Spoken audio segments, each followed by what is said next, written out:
माँ जी सब तैयार हो गए हैं, बारात आने का समय हो रहा है, हमें बाहर चलना चाहिए। हाँ बड़ी बहू, तुम सही कह रही हो। बाहर सब लोग बारात के स्वागत के लिए इकट्ठा हो गए हैं और हम लोग तो घर के मेहमान हैं। बड़ी जीजी कहेंगी कि हम लोग अभी तक तैयार नहीं हुए। प्राची, तुम्हें अभी और कितना टाइम लगेगा? क्या हम लोग बाहर चले जाएं? भाभी बस 2 मिनट, मेरी साड़ी का पल्ला सेट होना रह गया, वो कर लूं फिर चलते हैं। अरे लाओ मैं सेट कर देती हूँ वरना देर हो जाएगी। अरे मोहिनी बेटा, कितनी देर और है? बार बारात के स्वागत के लिए हमें खड़ा होना है। आरती की थालियां तो भाभियां लेकर खड़ी होती हैं। तुम दोनों तैयार हो गई क्या? मौसी जी मैं तो तैयार हूँ, पर प्राची को अभी थोड़ा टाइम है। तो एक काम करो बड़ी बहू, प्राची तो बाद में तैयार होकर आ जाएगी। तुम थाली लेकर बारात का स्वागत करो। चलो पुष्पा तुम भी आ जाओ। पर मैं तैयार थी। प्राची, अगर मैं तुम्हारे साथ खड़ी रही ना तो कहीं सब बुरा न मान जाए। कोई बात नहीं, तुम आ जाओ, तब तक मैं थाली लेकर जाती हूँ। मोहिनी आरती की थाली लेकर सास और मौसी सास के साथ बारात के स्वागत के लिए आ जाती है। जब तक प्राची बाहर आई तब तक बारात का स्वागत हो चुका था और सब लोग डांस कर रहे थे। सबने जब प्राची को देखा तो डांस के लिए खींच लिया और प्राची सबके साथ डांस करने में बिजी हो गई। शादी के बाद सब लोग वापस आए तो प्राची ने शादी की फोटोज अपलोड की, जिसमें उसने अपने जेठ, अपने पति और अपनी जेठानी मोहिनी को भी टैग किया। कुछ देर बाद लाइक्स और कॉमेंट आने शुरू हुए तो प्राची की सहेली आंचल का फोन आ गया। प्राची, ये तुम्हारी मौसी सास के घर जो शादी थी उसमें तेरी जेठानी थाली पकड़कर खड़ी है। क्या तूने बारात का स्वागत नहीं किया था? वैसे तो तू भी भाभी थी तो तुझे भी फोटोज में थाली पकड़कर खड़े होना चाहिए था, पर तू तो कहीं दिखाई नहीं दे रही। तेरी जेठानी चमक रही है सारी फोटोज में थाली पकड़कर, तू तो बस मुझे डांस में छुपी हुई सी दिखाई दे रही है। तेरी पूरी ड्रेस भी नजर नहीं आ रही। तेरी तो जेठानी का पूरा लहंगा अच्छे से चमक रहा है। अरे वो ऐसी बात नहीं है, जब बारात के स्वागत के लिए और आरती के लिए खड़े होना था उस समय मैं तैयार हो रही थी तो बड़ी भाभी ने दूल्हे की आरती उतार दी। जो भी है, पर मुझे तो पूरी शादी में तेरी जेठानी चमकती हुई दिखाई दे रही है। तू तो बिल्कुल फीकी सी लग रही है। खैर कोई नहीं, मैंने कमेंट कर दिया क्योंकि तू मेरी सहेली है इसलिए। और सुन, सहेली हूँ इसीलिए सलाह दे रही हूँ, अपने आप को पीछे मत रखा कर। यही मौके होते हैं जब सबके सामने नजर आना होता है। तेरी जेठानी तो तेरे से आगे नंबर ले गई। जैसा उसका नाम है मोहिनी, वैसे ही सबको मोहित करने वाली है तेरी जेठानी। आंचल ने प्राची के मन में उसकी जेठानी मोहिनी के लिए कड़वाहट का बीज बो दिया। उस दिन के बाद प्राची ने मोहिनी से ठीक ढंग से बात करना बंद कर दिया। वो बात बात पर मोहिनी से लड़ती थी और उसे ऐसा लगता था कि मोहिनी उसकी दुश्मन है। मोहिनी भाभी, आपको पता था ना कि आज पार्टी में मैंने पिंक साड़ी पहनकर जाना है। आपने भी पिंक साड़ी सेलेक्ट कर ली। आप हमेशा मेरी नकल क्यों करती हो भाभी? तुम मुझे गलत समझ रही हो प्राची, मैंने ऐसा कुछ सोचकर पिंक साड़ी सेलेक्ट नहीं की थी। वो तो माँ जी ने मुझे मेरे जन्मदिन पर पिंक साड़ी दी थी तो मैंने सोचा कि नहीं रखी है तो आज वही पहन लूं। अगर तुम कहती हो तो मैं कोई और रंग पहन लेती हूँ। नहीं, अब आप ही पिंक पहनो, क्योंकि मुझे पता है आप ये जानबूझकर ही कर रही हो। क्योंकि आपको पता है आप अगर माँ जी की दी हुई साड़ी आज पहनोगे तो वो आपकी तारीफों के पुल बांध देगी। आपको तो हमेशा अपने नंबर बनाने होते हैं ना जेठानी जो हो आप, इसलिए। मोहिनी समझ ही नहीं पा रही थी कि आखिर प्राची को हुआ क्या है। जो प्राची हमेशा मेल मिलाप के साथ रहती थी कुछ समय से बदली हुई सी है, हमेशा लड़ने पर उतारू रहती है। अरे मोहिनी, तुम तो आज गुलाबी साड़ी पहनने वाली थी ना, तुमने हरी क्यों पहन ली?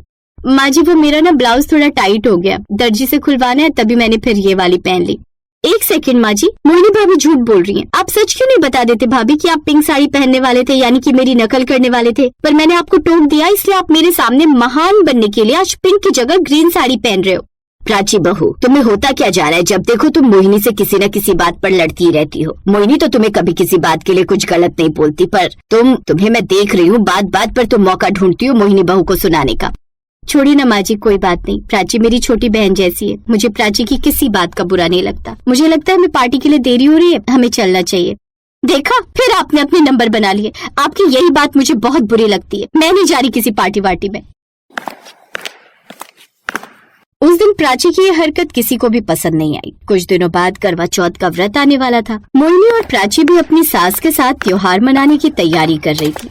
सुनो जी, मैंने अपनी दोनों बहुओं के लिए सुनार से जेवर बनाने के लिए बोल दिया है। आप मुझे पैसे दे दो तो मैं आज ही सुनार के पास जाकर जेवर बनाने का ऑर्डर दे आऊंगी। ठीक है पुष्पा, आज दुकान जाते हुए मैं पैसे देता जाऊंगा। कुछ देर बाद सास पुष्पा ने पैसे अलमारी में रख दिए और बड़ी बहू मोहिनी को कमरे में बुलाया। जब मोहिनी और सास पुष्पा बात कर रहे थे तब प्राची बाहर से उन्हें देख रही थी। अपने स्वभाव की तरह वो फिर से शक करने लगी। माँ जी ने भाभी को आखिर कमरे में क्या कहने के लिए बुलाया होगा? मुझे तो उन्होंने कुछ नहीं कहा। जरूर दाल में कुछ काला है। मुझे तो लगता है माँ जी और मोहिनी भाभी आपस में मिले हुए और मुझसे कुछ छुपा रहे। और फिर करवा चौथ का दिन आया। सास पुष्पा ने दोनों बहुओं को पूजा के बाद अपने पास बुलाया और उन्हें उनके उपहार दिए। मोहिनी बहू, ये तुम्हारे झुमके और प्राची ये तुम्हारा हार। तुम्हारे बाबूजी और मेरी तरफ से तुम दोनों बहुओं के लिए करवा चौथ का उपहार है ये। अरे वाह, तुम दोनों की तो आज लॉटरी लग गई। सही। रात को बारिश में भीगते हुए विनोद अपने तीनों बेटों के साथ फैक्ट्री से घर आता है, जहां वो देखता है कि उसकी तीनों बहू घर की एक तरफ खाना बना रही हैं, दूसरी तरफ हॉल में विनोद की माँ सो रही है, तो वहीं एक कमरे में विनोद की दोनों बेटियां पढ़ाई कर रही हैं और एक कमरे में बच्चे खेल रहे हैं, जिस वजह से विनोद और उसके बेटों को बैठने की भी जगह नहीं मिलती। बाहर इतनी तेज बारिश हो रही है, घर में बैठने तक की जगह नहीं है। हमें पता है बाहर बारिश हो रही है और आप पूरी तरह से भीग गए, पर इस बारिश में हम लोग भी कहाँ जाएं? पापा जी, इतना बड़ा घर भी तो आप ही ने बेचा था, इसलिए आज आपको ही जगह नहीं मिल रही। अभी एक बेटी की शादी करी है तो आधे से ज्यादा घर बेच दिया। अब इतना बड़ा परिवार 2 कमरे के घर में रहेगा तो बारिश में दिक्कत तो होगी ही। अपनी बड़ी बहू की बात सुनकर विनोद चुप हो जाता है और जैसी बारिश रुकती है रवि बाहर खाट लगाता है और तीनों बाप बेटे बाहर बैठ जाते हैं और शांति उन्हें बाहर खाना देती है। खाना खा लीजिए, बहू की बातों का बुरा मत मानना। घर में 2 ही कमरे हैं और इतना बड़ा परिवार है, हम सभी को दिक्कत हो रही है। पर भाभी को समझना चाहिए। कोई बात नहीं बेटा, रात ज्यादा हो गई है, अब खाना खा लो। क्योंकि अभी बारिश रुकी हुई थी इसलिए घर के सारे मर्द घर के बाहर बैठकर खाना खाते हैं, तो वहीं घर की सारी औरतें घर में बच्चों के साथ खाना खाती हैं। इसी तरह 2 दिन बीत जाते हैं और एक सुबह 5 बजे जब पूरा परिवार उठता है तो वो देखते हैं कि बाहर काफी तेज बारिश हो रही है। बाहर कितनी तेज बारिश हो रही है, आज तो काम पर जाना मुश्किल लग रहा है। हम पिछले महीने बहुत छुट्टियां ले चुके हैं, इसलिए इस बारिश में भीगते हुए ही फैक्ट्री तो जाना ही है। इतना बोलकर तीनों बाप बेटे नहाने के लिए बाहर जाते हैं और खाली केन देखकर बोलते हैं, मुझे समझ में नहीं आता इस घर की औरतें करती क्या है, पानी की केन भी खाली है। अरे क्यों सुबह सुबह घर की औरतों पर नाराज हो रहा है? ये काम हमारी पड़ोसियों का है। हमारा कैन बाहर आता है इसलिए पानी निकाल लेती हैं गली धोने के लिए। सुनिए जी, सुबह सुबह गुस्सा होने से कुछ नहीं होगा, बारिश भी रुकी हुई है। आप लोग आज काम पर जाइए और मालिक से बात कीजिए और एक पानी की टंकी ले आइए, फिर पानी की दिक्कत नहीं होगी। शांति, हमारी फैक्ट्री बहुत दूर है, पर मैं देखता हूँ कुछ। एक बार फिर 2 कमरे का घर होने की वजह से घर वालों को नहाने खाने और रहने में परेशानी होती है। इसी तरह कुछ दिन बीत जाते हैं पर वो लोग फैक्ट्री से पानी की टंकी नहीं ला पाते। ऐसे ही एक सुबह हमेशा की तरह जब पूरा परिवार उठता है और विनोद अपने तीनों बेटों के साथ फैक्ट्री जाने के लिए तैयार हो रहा होता है तो अचानक से तेज बारिश शुरू हो जाती है। बाहर तो बहुत तेज बारिश हो रही है। रात को आपकी तबीयत भी ठीक नहीं थी और आप अगर अभी भीगते हुए फैक्ट्री गए तो आपकी तबीयत और खराब हो जाएगी। पापा, भैया भाभी सही कह रही हैं, बाहर बारिश हो रही है। चूल्हा और बर्तन की टोकरी भी घर के बाहर ही रखी है, जिस वजह से खाना भी नहीं बन पाया। बाहर तेज बारिश होने की वजह से आज सुबह का खाना नहीं बन पाता और ना ही घर के मर्द फैक्ट्री जा पाते हैं। कुछ ही देर में जब बारिश रुकती है तो खाना बनाने से पहले तीनों बहू अपने बच्चों को डांटकर बाहर भगाती हैं और फिर बाहर से चूल्हा बर्तन लाकर खाना बनाने के साथ अपने ससुर और पति को सुनाने लगती हैं। अभी एक बेटी की शादी करी है तो पूरा घर बेच दिया, दूसरे की शादी करेंगी तो बचा हुआ ये 2 कमरे का घर भी बिक जाएगा और तीसरी में भीख मांगेंगे। नेहा, मैं देख रहा हूँ आजकल तुम बहुत उल्टा बोलने लगी हो। क्या गलत कह रही है यार? कुछ पैसे जोड़िए ताकि ऊपर एक मंजिल और बना सके। आखिर हमारा इतना बड़ा परिवार 2 कमरे के मकान में कैसे रहेगा? एक कमरे में दादी जी, काजल, करिश्मा और बच्चे रहते, एक कमरे में हम देवरानी जेठानी और बाहर हॉल में आप लोग। आखिर कब तक ऐसे चलेगा?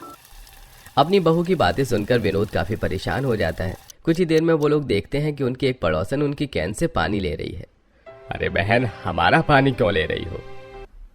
भैया, तुम तो अपने बेटों के साथ पानी की टंकी बनने की फैक्ट्री में काम करते हो, वहाँ से एक टंकी ले आओ, पैसे मुझसे भी ले लेना, फिर आपको भी परेशानी नहीं होगी। पापा, आज हम लोग घर में ही हैं।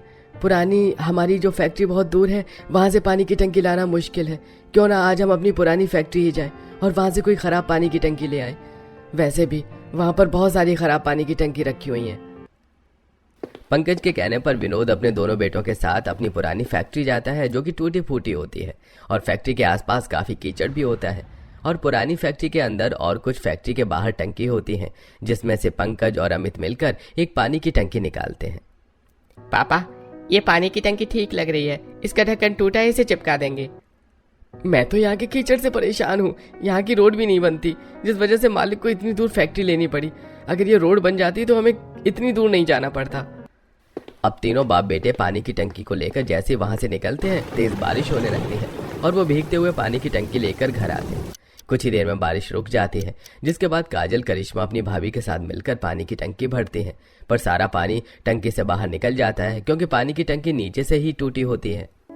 एक तो इतनी मुश्किल से घर में पानी की टंकी आई और वो भी किसी काम की नहीं है। लगता है